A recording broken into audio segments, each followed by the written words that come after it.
दोस्तों हम अपने चर्च में कभी कभी देखते हैं कि जो हमारी बहनें होती हैं, जो हमारी मतलब ऐसी मतलब मैं स्त्रियों को देखता हूँ जो एक बेढंग तरीके से कपड़े पहन के आती हैं। मतलब ऐसा बाइबल के विरोध में होता है दोस्तों, ऐसा बाइबल नहीं सिखाती है। अब मैं उनको पूरी तरह से गलत भी नहीं कह सकता, क्योंकि अभी वो सच्चे परमेश्वर यानी यीशु मसीह के बारे में अभी पूरी तरह से सच्चाई नहीं जानती हैं, क्योंकि वो अभी बाइबल में आगे नहीं बढ़ी होती हैं। बाइबल को उन्होंने अभी ठीक से अध्ययन ही नहीं किया है, तो मतलब उनका भी दोष नहीं है। अभी वो नए मतलब संसार से निकल के आई हैं।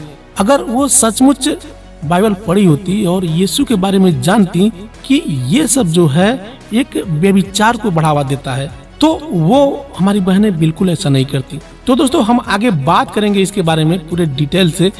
तो मैं आपसे ये रिक्वेस्ट करता हूँ कि अभी तक आपने इस चैनल को सब्सक्राइब नहीं किया है तो सब्सक्राइब कर लें और बेल आइकन को भी प्रेस कर लें दोस्तों, ताकि हम जब भी अपना वीडियो अपलोड करें तो उसका नोटिफिकेशन आपके फ़ोन पर जरूर चला जाए दोस्तों।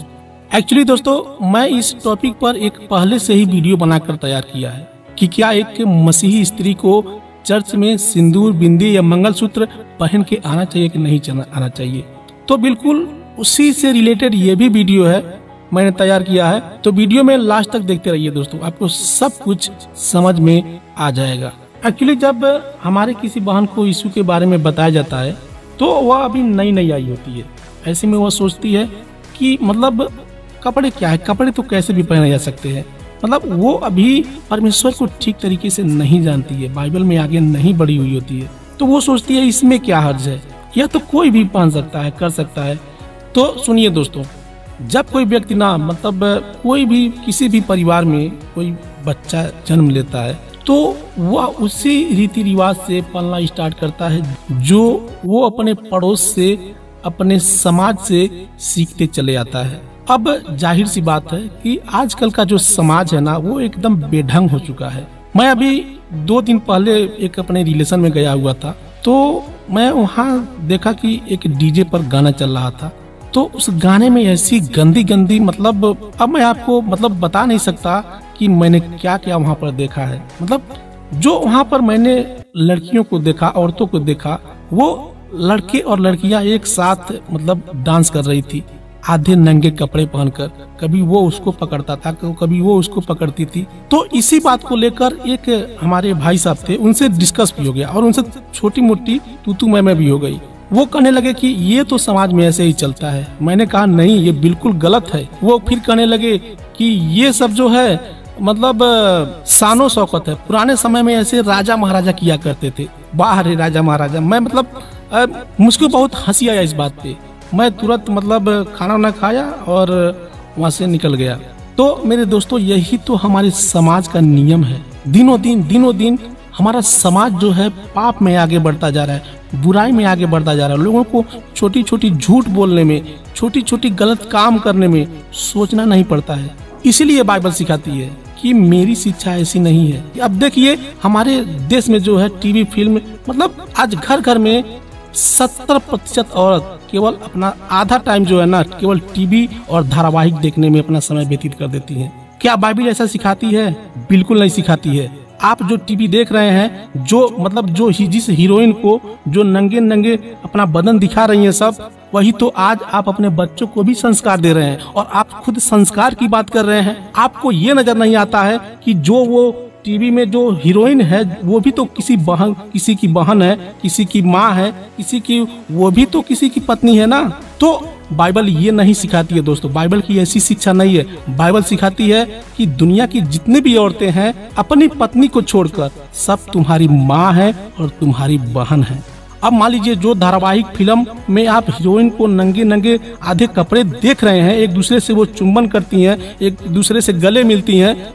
अगर वाकई में सचमुच अगर आपकी बहन होती उस समय या आप होते तो आप क्या फीलिंग करते? जहां आपको अधिकतर समय बाइबल के वचन में बिताना चाहिए, परमेश्वर के साथ बिताना चाहिए, तो आप नाजायज इस टीवी फिल्म और धारावाहिक में अपना समय व्यतीत करते हैं। यही तो हमारे समाज की, हमारे पड़ोस की अधिकतर लोग यही सिखाते हैं दोस्तों। तो आज मैं उस बहन से पूछना चाहता हूँ, उस स्त्री से पूछना चाहता हूँ कि अगर वो गलत तरीके से कपड़े पहन के चर्च में आती है तो क्या चर्च के लोग जो है उनका मन नहीं बिचलेगा, वो लोग क्या सोचेंगे। बाइबल सिखाती है कि जो मन में व्यभिचार कर चुका ना, समझो उसके साथ वो व्यभिचार कर चुका। मान लीजिए आप रास्ते में जा रहे हैं और रास्ते में कोई आधी नंगी कपड़े पहने हुई स्त्री आपको मिल जाए, तो आपके मन में क्या आप फीलिंग करेंगे? जरूर आपके मन में व्यभिचार हो जाएगा। मैं इसके पहले भी आपको कई वीडियो में बता चुका हूँ कि ये जो पाप का बीज जो होता है ना दोस्तों, पाप का बीज ये मन से ही स्टार्ट होता है। मन से ही हर पाप, हर बुराई स्टार्ट होता है। जैसे कि हम मन से ही, अगर मान लीजिए किसी को खून करना है, तो उसका साजिश जो होता है, उसका आइडिया हम मन से ही लगाते हैं, मन में ही सोचते हैं, तो उसका खून करते हैं। अगर हमको कहीं चोरी करना होता है तो हम मन में ही उसका प्लानिंग करते हैं। तो मतलब जो कोई भी इंसान बुरा काम करता है वो सबसे पहले वो मन से ही स्टार्ट करता है। तो उसी तरीके से ये व्यभिचार भी हुआ। अगर कोई स्त्री या कोई बहन आधी नंगी कपड़ी पहन के आती है तो समझिए उसके साथ वो व्यभिचार वो पुरुष कर चुका। बाइबल ऐसा सिखाती है, यानी मन में कर चुका। दोस्तों मैं समझ सकता हूँ कि आपकी फीलिंग, आपको मेरा ये शब्द थोड़ा सा बुरा लग रहा होगा, लेकिन दोस्तों मैं जो भी कहता हूँ वो सच कहता हूँ। अब चाहे आपको अच्छा लगे या न लगे, चाहे आप मेरे चैनल को सब्सक्राइब करें या देखें या न देखें, मुझे उससे कोई फर्क नहीं पड़ने वाला है। लेकिन दोस्तों बाइबल की शिक्षा यही है। दोस्तों जो कोई भी व्यक्ति यीशु मसीह को यानी परमेश्वर को अपना जीवन समर्पण कर देता है, चाहे वो लड़का हो या लड़की हो, कोई भी हो, तो वो परमेश्वर का बेटा या बेटी बन जाती है। परमेश्वर उसे अपने गोद में उठा लेता है। जैसे आप अपने बच्चे को अपने गोद में उठा लेते हैं, उसी तरीके से परमेश्वर भी आपको अपने गोद में उठा लेता है। दोस्तों याद रखिए, एक अच्छी बेटी वही होती है जो अपने पिता की हर आज्ञा को ठीक ठीक से मानती है, ठीक ठीक से पालन करती है। तो क्या परमेश्वर आपका पिता नहीं? अगर परमेश्वर आपका पिता है तो आपको जो है उसके अनुसार चलना चाहिए।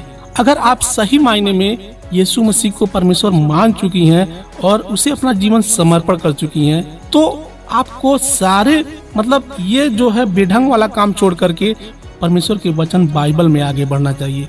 मैंने इन सब बातों को पिछले वीडियो में बताना भूल गया था मेरी बहनों, लेकिन ये कहना भी जरूरी है। मैं मानता हूँ कि आप अभी नई नहीं है, परमेश्वर में आपका विश्वास नया है, आप अभी परमेश्वर को जान नहीं पाई हैं, लेकिन इसलिए मैं आपसे क्षमा मांगता हूँ मेरी बहन।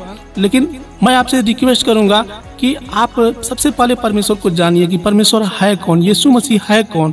अगर जिस दिन, मैं आपको गारंटी देता हूँ कि जिस दिन आप परमेश्वर को जान जाएंगी ना, उस दिन ये सारे बेढंग वाले काम आप छोड़ देंगी।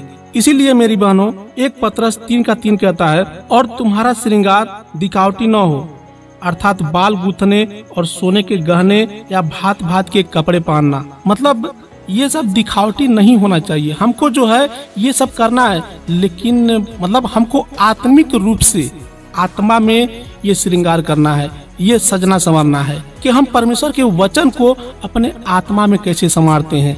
ये शरीर क्या है? ये शरीर मेरे बहनों परमेश्वर का मंदिर है।